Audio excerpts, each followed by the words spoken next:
Y por supuesto, Mateo capítulo 5, versículo 8. La bienaventuranza número 6, el Señor dijo: bienaventurados los de limpio corazón, porque ellos verán a Dios. Y pregunto, ¿cuántos aquí quieren ver a Dios? Yo quiero ver al Señor. Y cuando me refiero a ver al Señor, me refiero a que su presencia sea evidente en todas las áreas de mi vida. ¿Recuerdan ustedes a José en Egipto? Que Potifar, un hombre que no conocía a Dios, reconoció que había algo especial en José, al punto tal que declaró o que puso más bien sus bienes bajo la mayordomía de José, porque se dio cuenta que Dios estaba con él. De la misma forma, esta bienaventuranza promete que Dios estará con nosotros de forma tal que lo podremos ver y que otros también lo podrán reconocer. ¿Cuántos lo quieren ver en su vida familiar? Que puedan ver su familia y decir: wow, ese hombre cómo expresa amor hacia sus hijos. Esos hijos cómo honran a sus padres.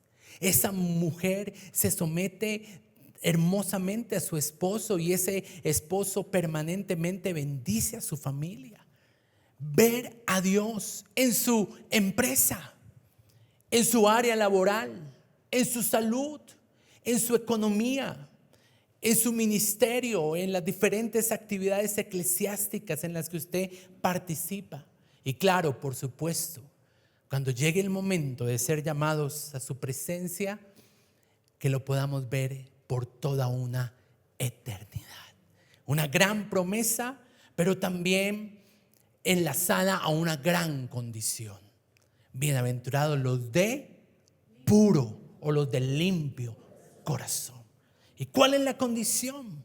Tener un corazón limpio para con Dios. Y acá tendría que preguntarles: ¿cuántos están dispuestos a pagar ese precio por labrar, por cultivar un corazón limpio para con Dios? Y eso es precisamente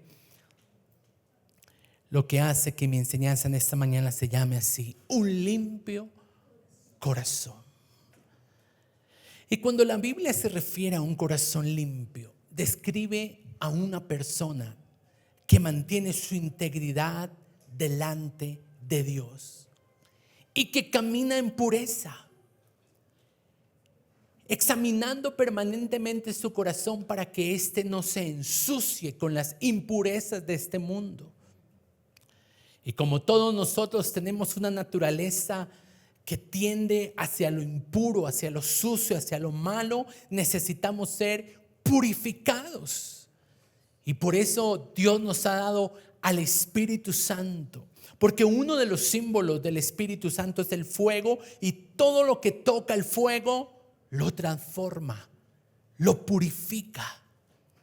La Biblia habla de que nosotros como hijos de Dios tenemos esa imperiosa necesidad de ser bautizados en Espíritu Santo y fuego. Pero algo que me llama la atención es que en el bautismo de Jesús el Espíritu Santo no vino en fuego, sino vino en forma de paloma. ¿Por qué? Porque sobre Jesús no había nada que purificar. Él es santo. Él nunca pecó y por eso se vuelve nuestro referente y máximo exponente de pureza. Jesús, todo lo que hizo aquí en la tierra fue impulsado por un corazón limpio, por un corazón puro, por un corazón recto delante de Dios y delante de los hombres todos los días de su vida. No hay ninguna evidencia bíblica de que Jesús hubiese actuado movido por la maldad de su corazón, porque no la hubo. No hizo nada por envidia, no trató a nadie de forma tal que manifestara amargura ni egoísmo en su corazón. Nada de esto se manifestó en Jesús, ni siquiera en los momentos de mayor presión de su vida. Hago referencia a Getsemaní, Hago referencia cuando su familia lo rechazó debido a su llamado, a su ministerio. Aún cuando fue traicionado por sus discípulos. Ni siquiera cuando lo abandonaron. Y ni siquiera en el dolor de la cruz. Nada malo estaba en el corazón de Jesús. Y digo esto porque algunos de nosotros parecemos tiernos y puros. Mire a la persona que está al lado, así tierna y pura, ahí está.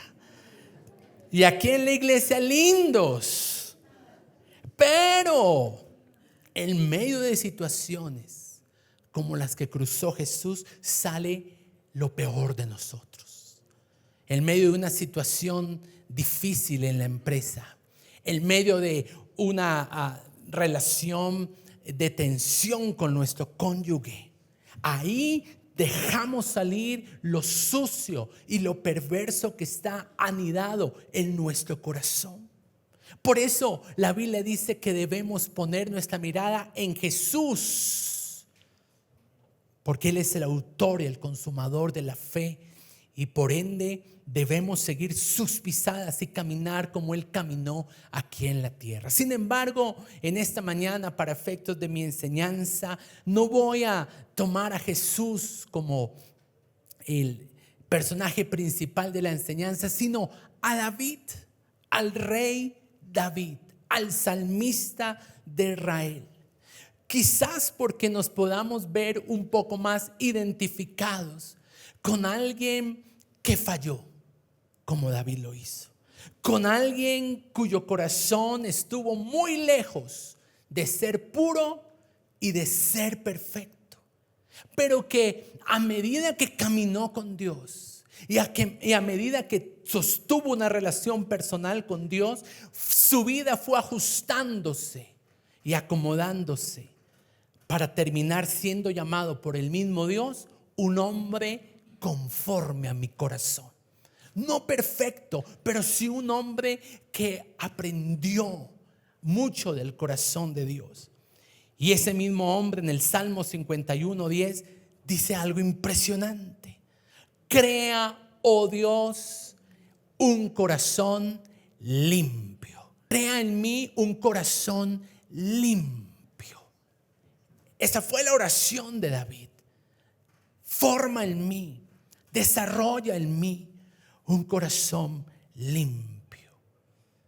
Esta declaración hace parte de lo que compuso David en el Salmo 51, en uno de los momentos más grises y oscuros de su vida, cuando cometió adulterio con Betsabé, la esposa de uno de los hombres de su ejército. Después de ser confrontado, David muestra arrepentimiento y la necesidad de ser perdonado por Dios. Y en medio de ese escenario, él levanta esa endecha y dice: crea en mí un corazón puro. O sea, de entrada está evidenciando que él no lo tenía y que necesitaba que Dios lo formara y que Dios lo purificara. Así que quiero compartir 3 principios en relación al corazón puro.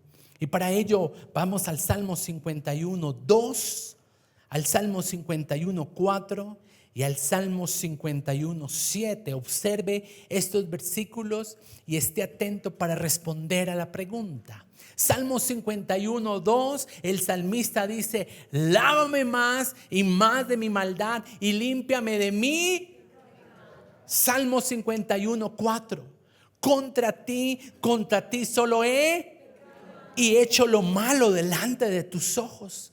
Salmo 51:7, purifícame con hisopo y seré limpio.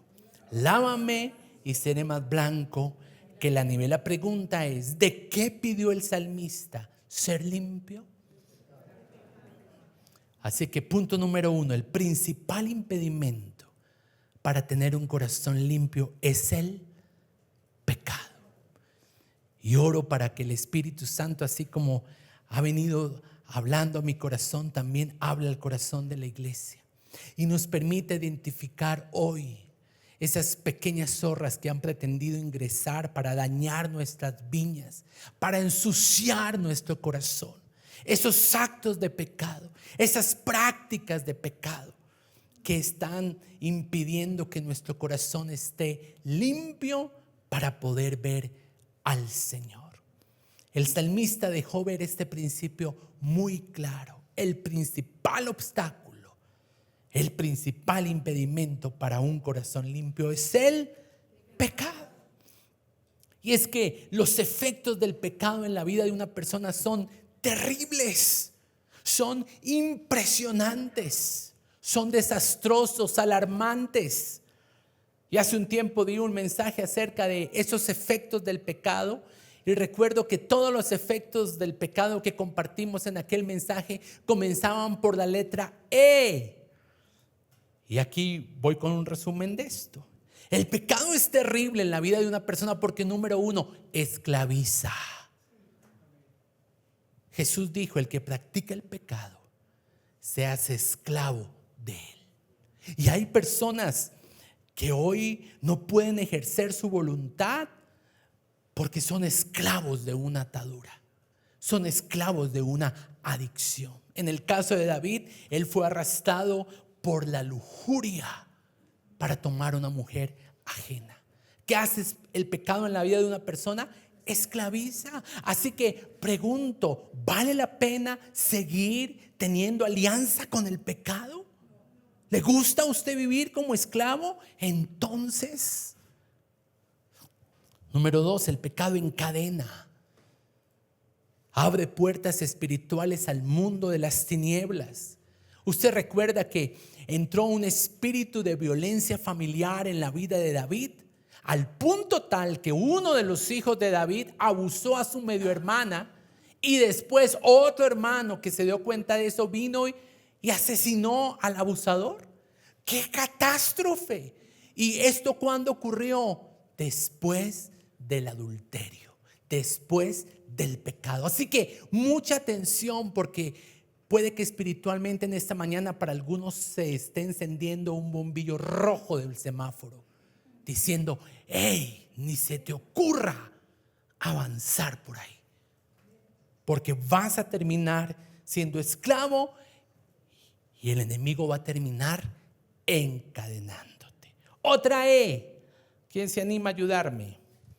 Muy bien, estorba. El pecado estorba. ¿Y qué estorba? Mi relación con Dios. ¿Se acuerda que David y Dios tenían una relación fascinante? Tanto que Dios hablaba y David escuchaba. Dios le decía a David: hoy irás detrás de tus enemigos porque yo te los entregaré. Y hubo otros momentos donde Dios dijo: hoy no vayas, porque si vas, tus enemigos vendrán en tu contra. Así que él escuchaba la voz de Dios. Pero después del adulterio, después del pecado, ¿qué ocurrió?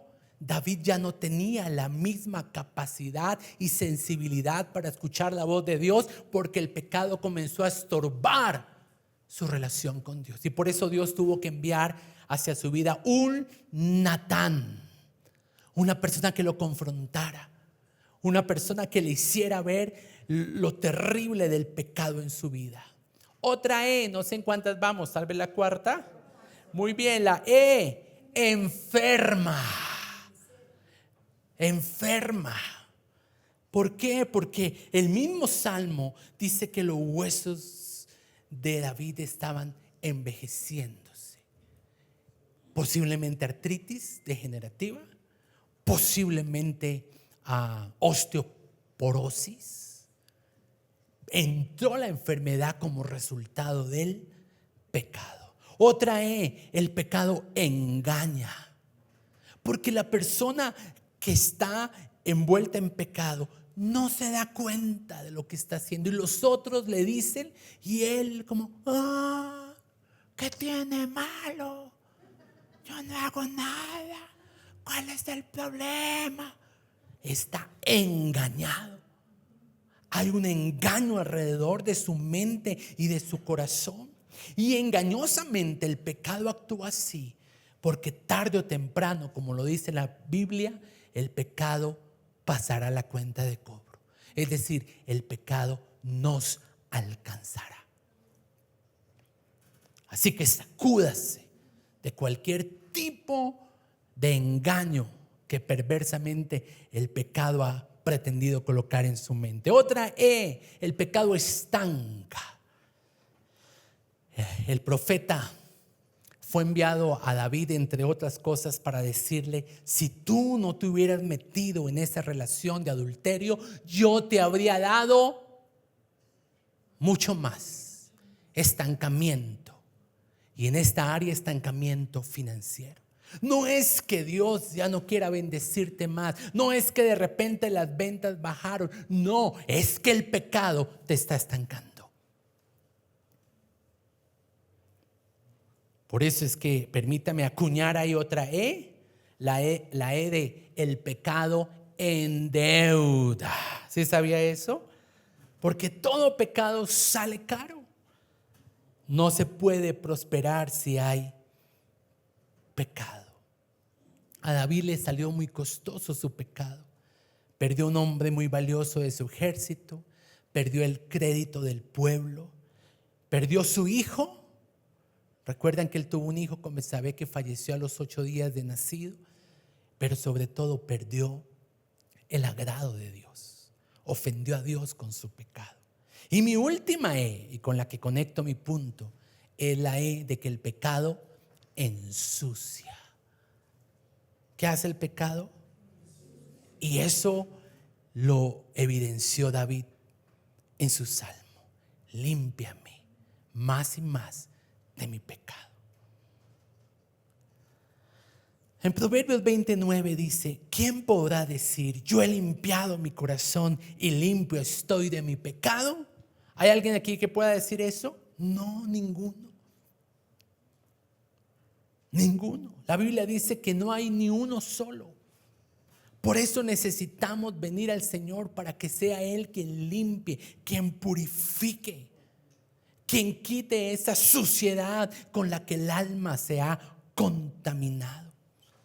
El pecado ensucia nuestra visión de vida. La gente empieza a ver a Dios de una forma diferente.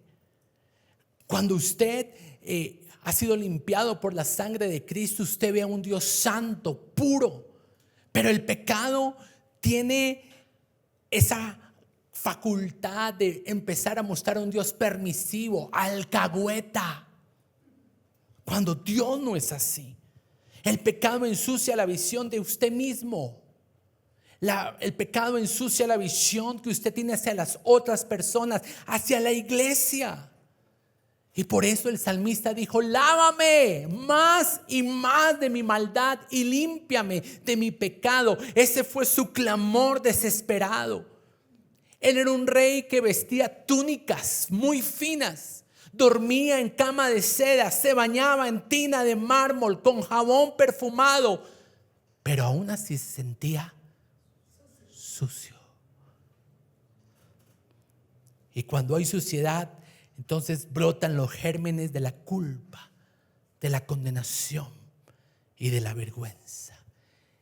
Y una de las condiciones bíblicas, requisitos bíblicos para poder comenzar a limpiar mi corazón de pecado es el arrepentimiento.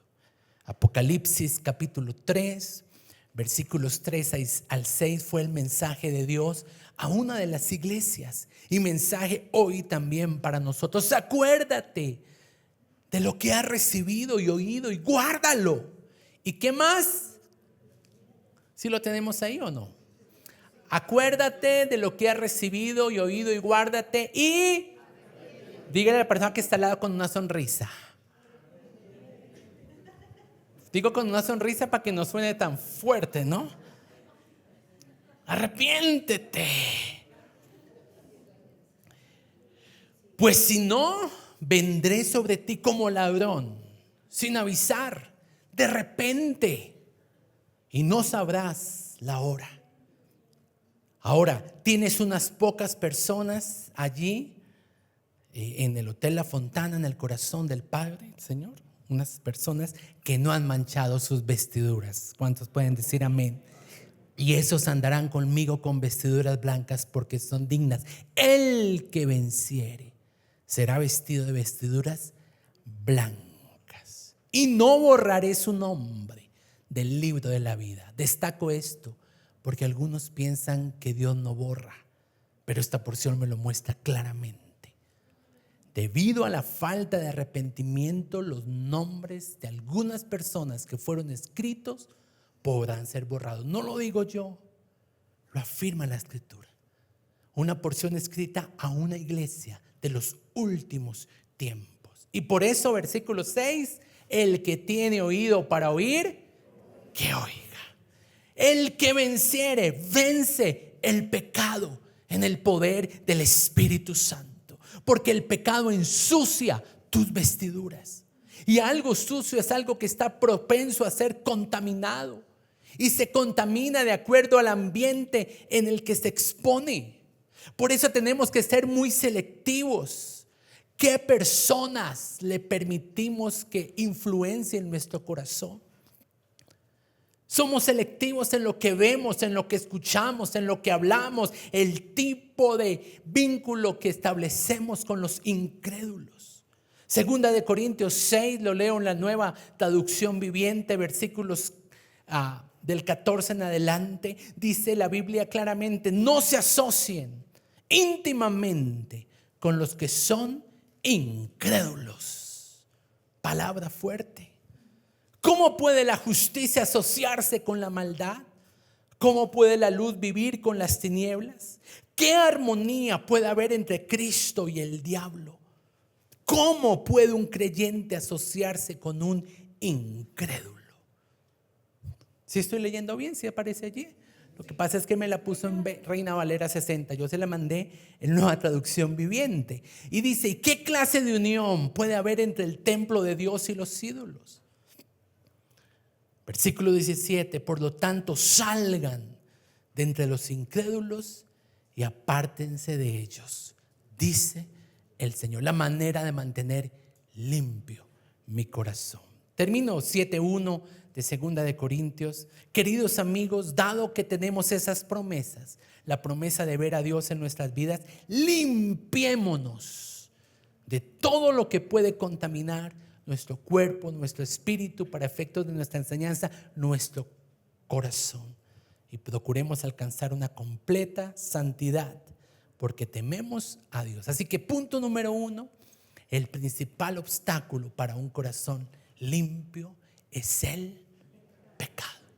Y por eso debemos arrepentirnos. Que esta mañana sea una mañana de arrepentimiento, de convicción de parte del Espíritu, para que procedamos a ese arrepentimiento que nos permite tener limpieza en el corazón. Número 2, la bienaventuranza me muestra que hay una relación espiritual muy estrecha entre lo que vemos y nuestro corazón. ¿Por qué? Porque la bienaventuranza dice: bienaventurados los de limpio corazón, porque ellos verán a Dios. Por eso, mucho cuidado donde colocamos nuestra mirada, donde colocamos nuestro enfoque, qué impulsa nuestra visión. La única manera de ver al Señor, de acuerdo a lo que Jesús dijo, es teniendo un corazón puro. Pero también la única forma de tener un corazón puro es mirando ¿a quién? Al Señor. Y podemos ver a Dios a través de Cristo, porque Cristo vino a revelar al Padre. Cristo es el lente que nos revela el corazón del Padre.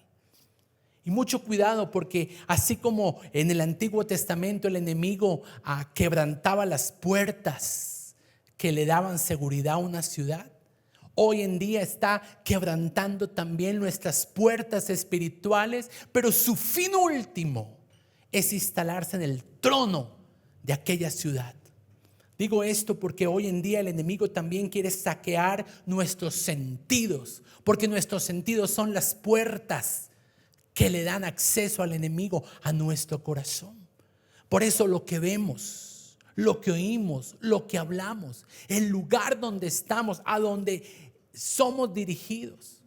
Puede ser un ambiente donde el enemigo quebranta nuestros sentidos, pero su final último es instalarse en el trono del corazón. Por eso se dice que hay una guerra espiritual, una guerra por un trono. En la antigüedad el trono de un reino, hoy en día el trono de nuestro corazón. Mucho cuidado. ¿A qué le está usted prestando sus ojos, sus sentidos, sus oídos, su mirada? Mateo 6:22, Jesús dijo: la lámpara del cuerpo es el ojo. Así que si tu ojo es bueno, todo tu cuerpo estará lleno de luz. Pero si tu ojo es maligno, todo tu cuerpo estará en tinieblas. Así que insisto, las ventanas que le dan acceso al enemigo a nuestro corazón son los sentidos. El pecado de David estuvo asociado con sus ojos. El pecado de David llegó a su corazón porque él abrió al enemigo sus ojos. Quitó la mirada del Señor. Quitó su visión de lo eterno, de lo puro, de lo santo. Y abrió su corazón a la lujuria. Segunda de Samuel 11, versículos del 1 al 4. Aconteció al año siguiente, en el tiempo que salen los reyes a la guerra, que David, siendo rey, no fue a la guerra, sino que envió a un subalterno, a unos siervos, pero él se quedó en Jerusalén. Ahora, esto es el ocio de David. Era tiempo de guerra, era tiempo de oración, era tiempo de ir a la iglesia, y él se quedó durmiendo en Jerusalén. Versículo 2: sucedió un día al caer la tarde que se levantó David de su lecho y se paseaba sobre el terrado de la casa real. ¿Y qué dice ahí? Ayúdeme. Y vio. Lo primero que fue seducido en David fueron sus ojos. Y es la manera como actúa el enemigo. Desde el Edén le mostró a Eva un fruto apetecible. Cuando Jesús fue tentado, le mostró los reinos de este mundo.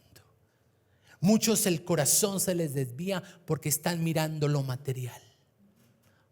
Por eso la Biblia afirma que la raíz de todos los males es el amor al dinero. En el caso de David, lo que torció, ensució su corazón fue que puso su mirada en una mujer equivocada.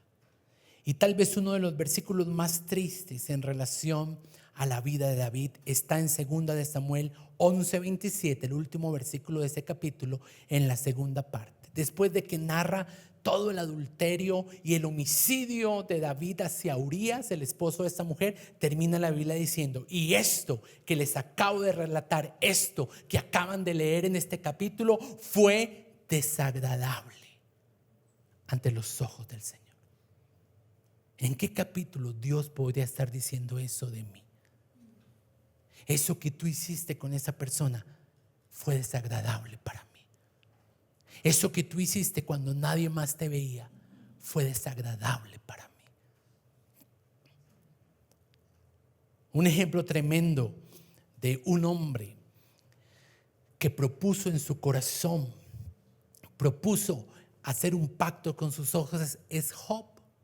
En medio de la prueba, mientras otros estarían maldiciendo o entregándose al mundo o entregándose a dioses paganos, él dijo: quiero trabajar en mi corazón, quiero trabajar en mi integridad. Y por eso hizo un pacto con sus ojos. Job 31, versículos del 1 en adelante.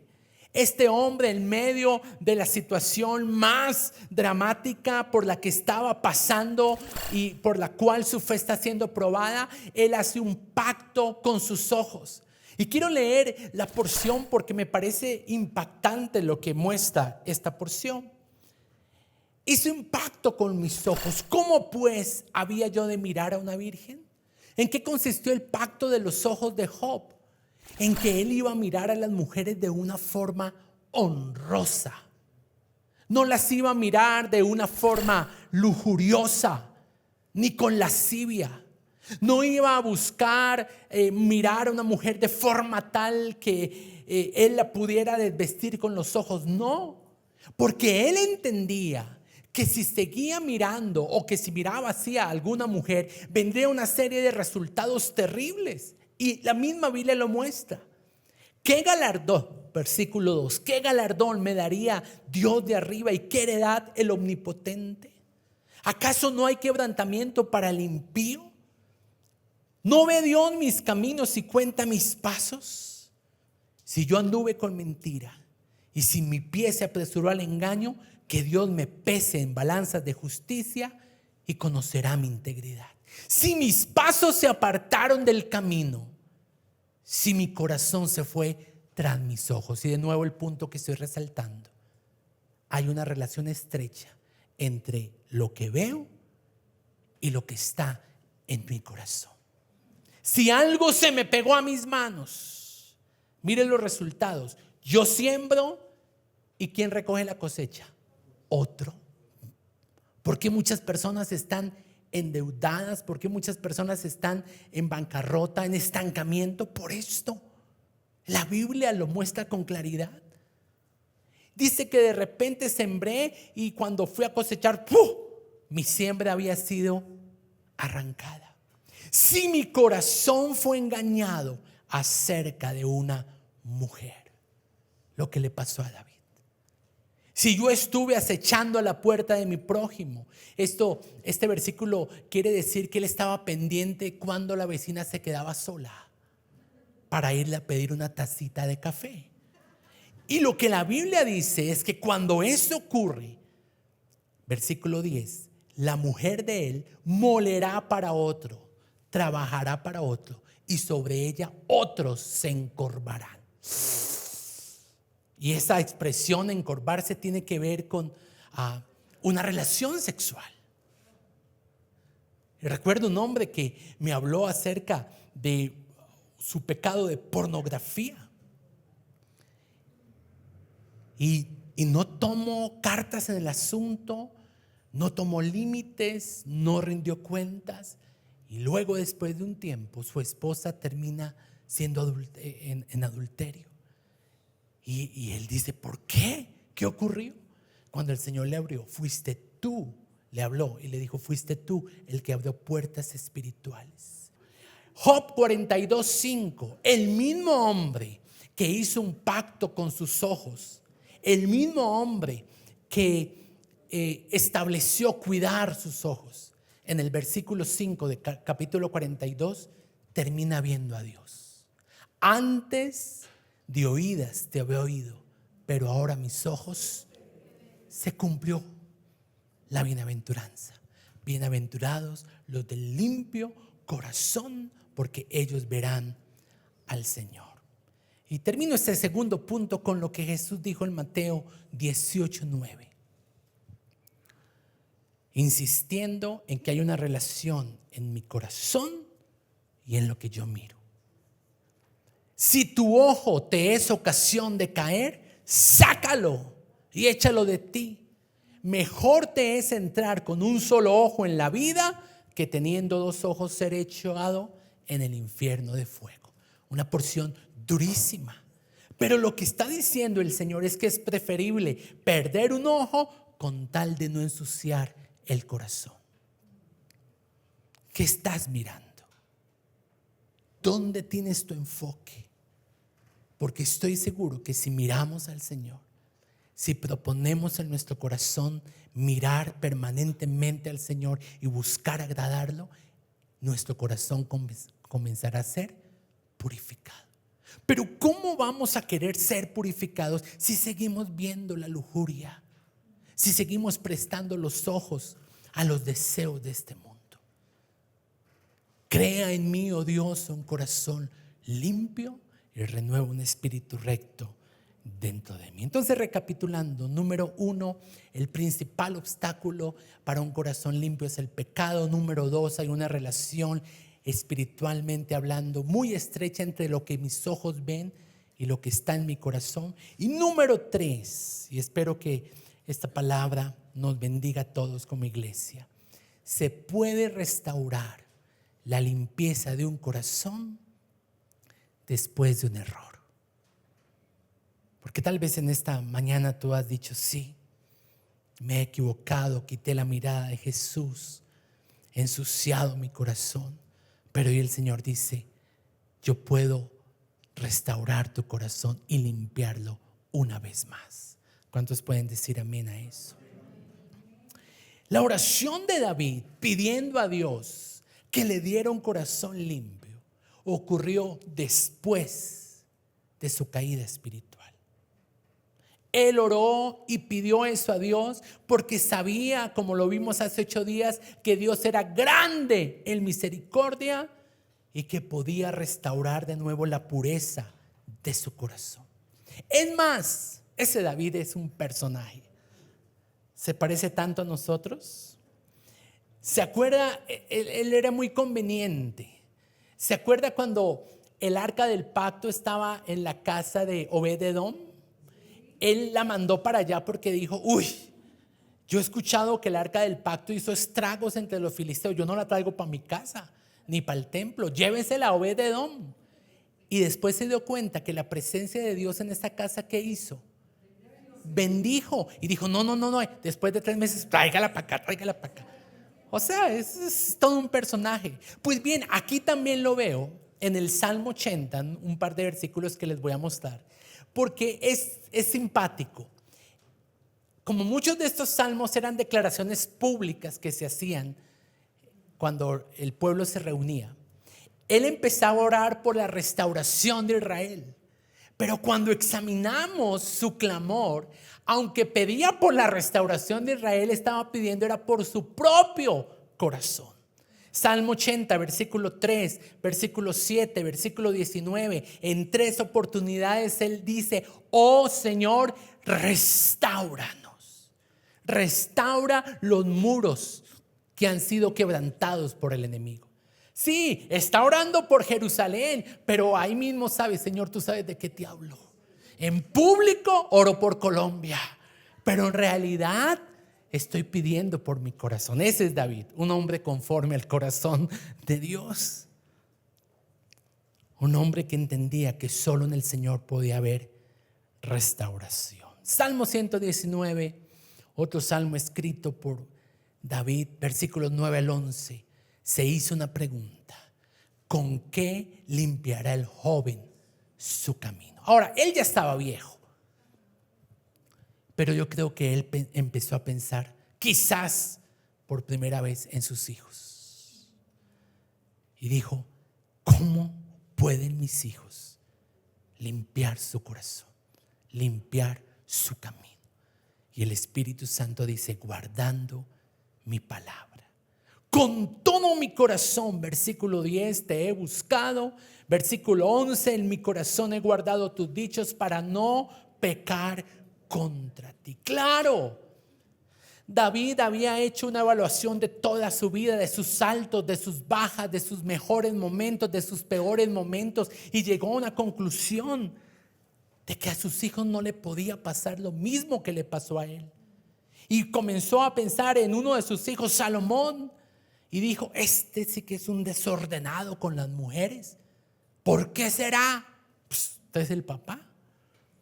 Amnón fue el que abusó a su medio hermana.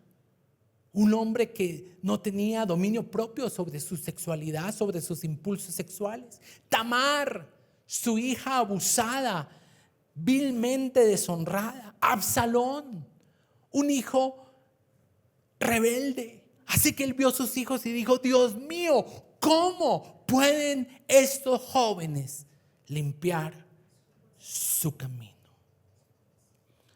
David, después de ver lo duro que el pecado trajo sobre su vida, él quería que a sus hijos le fuera bien. Por eso mucho cuidado, porque no solamente proponemos en nuestro corazón para nuestro bienestar, sino también para dejar un legado a la generación que nos sigue. Así que termino mostrando 3 principios en relación a cómo puedo yo mantener la limpieza que el Señor hoy me quiere restaurar. Número 1, la sangre de Jesús. ¿Sabe que hay un poder tremendo en la sangre de Jesús? La Biblia dice en 1 de Juan 1:7, la sangre de Jesucristo, su Hijo, nos limpia de todo pecado. Así que cuando usted empieza a ser tentado hacia las prácticas de su pasado, proclame la sangre de Jesús. Ahora, no solamente lo proclame como un rezo, no, o como una frase de cajón, no, teniendo conciencia de lo que le implicó a Jesús morir en esa cruz por nuestros pecados. Además de la sangre, número 2, está la palabra, y lo acabamos de leer. El salmista dijo: en mi corazón he guardado tus dichos para no pecar contra ti. Guarde la palabra. Esta palabra que el Señor en esta mañana le está dando no es para que usted solamente la escuche y ya. Es para ponerla por obra, es para seguirla meditando. Que la palabra no solamente quede allí, sino que esté realmente instalada en nuestro corazón. Jesús le dijo a sus discípulos: ustedes están limpios por la palabra. Y número 3, y hablé de esto al comienzo, el fuego purificador del Espíritu Santo. ¿Recuerdan el llamamiento de Isaías? Dios lo llama para convertirlo en un profeta, pero él tenía labios impuros. Y fue necesario que un serafín tomara un carbón encendido y con ese carbón encendido tocara los labios del profeta para que sus labios fueran purificados. ¿Qué área de tu vida necesitas hoy que el Espíritu Santo purifique sobre ti? ¿Qué parte de ti necesita ser limpiada por el fuego del Espíritu Santo? El fuego transforma, y por eso muchas pruebas en nuestra vida. Esta mañana estaba recibiendo 2 llamadas de 2 personas de la iglesia que están en medio de una prueba terrible. Y recordé esta porción. Hay fuegos que Dios permite en nuestra vida como una forma de purificar nuestro corazón. El fuego del Espíritu Santo transformó la vida de los discípulos. Pedro era un hombre vehemente, impulsivo, de doble ánimo, pero después del fuego del Espíritu Santo y del bautismo del Espíritu Santo, él se convirtió en un gran hombre de Dios, valiente, dispuesto a dar su vida por la causa de Jesús. 3 principios que en esta mañana hemos considerado relacionados con la limpieza de nuestro corazón. Número 1, el principal obstáculo es el pecado. Número 2, hay una relación entre lo que veo y mi corazón. Y número 3, puedo ser restaurado aún a pesar de haber caído. Yo quiero que nos pongamos en pie.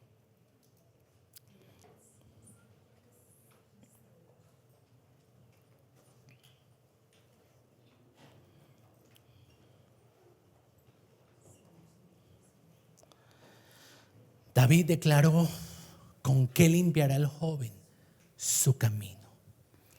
Y esto me llevó a pensar que Isaí, el papá de David, no tuvo una influencia muy directa en el orden de integridad, en el orden espiritual sobre David. Al menos la Biblia no lo muestra. Y por eso él se dejó arrastrar por sus bajos instintos sexuales. Ahora un hombre ya maduro, procesado, perdonado, con las lecciones de la vida incrustadas en su corazón, se acerca al Señor para preguntar: ¿cómo pueden mis hijos limpiar su camino?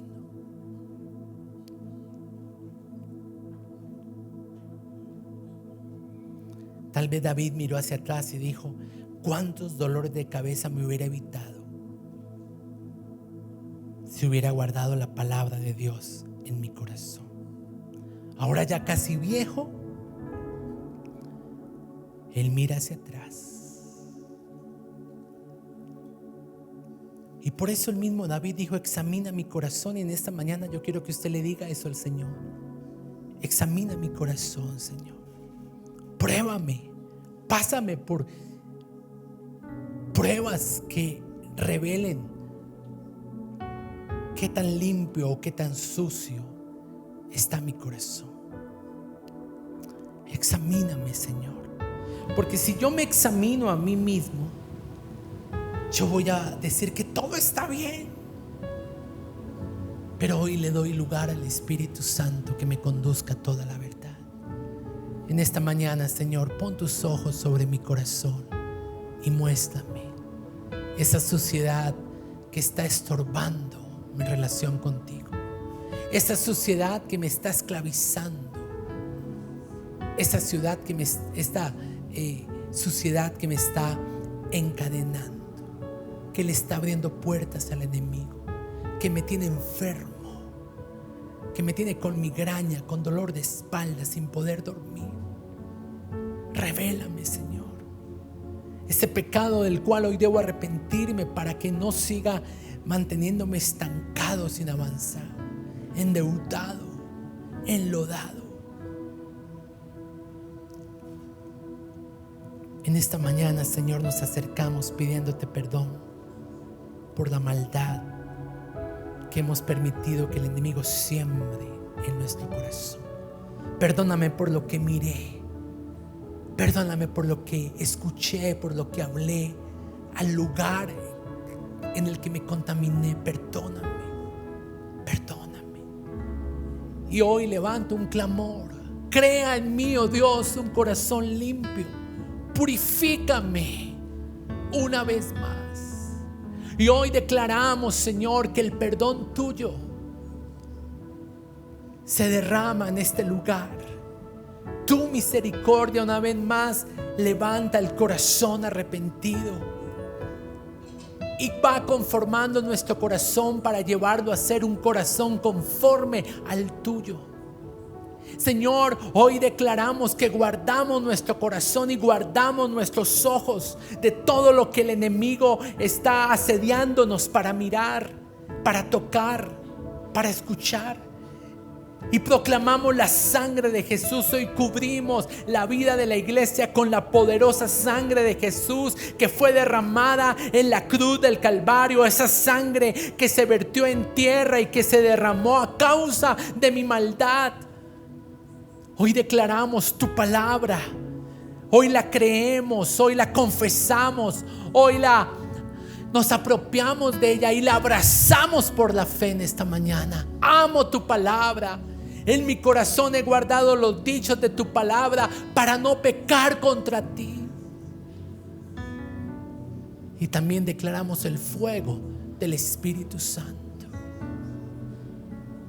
Allí levante sus manos y reciba el fuego del Espíritu.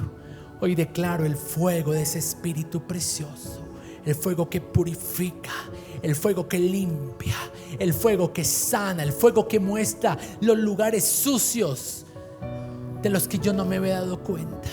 Y en el nombre de Jesús yo pido que ese fuego venga sobre mí y que así como el profeta tuvo que ser limpiado en sus labios por un carbón encendido, que hoy limpies mi mente, que hoy limpies mi voz, que hoy limpies mis oídos, que hoy limpies mi corazón. Limpia todo lo que está impuro, Señor, porque no quiero que más páginas de mi vida sigan terminando de la misma forma como terminó el capítulo de David, donde dice: esto que hizo él fue desagradable a los ojos del Señor. Purifícame, purifica mi casa, purifica mi hogar, purifica los dichos de mi boca, purifica mis pensamientos, purifica aquello en lo que estoy colocando mi mirada y llévame a contemplarte a ti, porque tu palabra dice: bienaventurados los del limpio corazón, porque ellos verán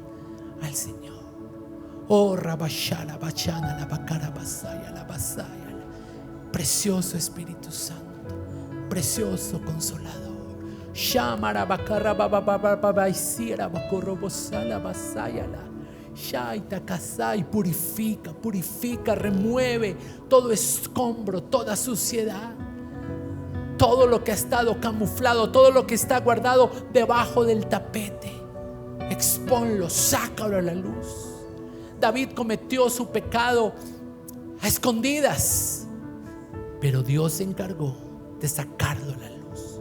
Y no lo hizo para avergonzarlo, lo hizo para mostrarle su amor, porque conocerán la verdad y la verdad os hará libres.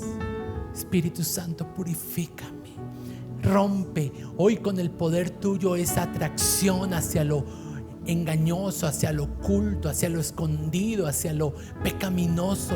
Rompe, quebranta, muéstrame que no necesito pecar, que no necesito hacer alianzas con lo que este mundo me ofrece. Y ayúdame a mantener un corazón puro que siempre quiera mirarte. Levante sus manos allí y adoremos al Señor en esta mañana.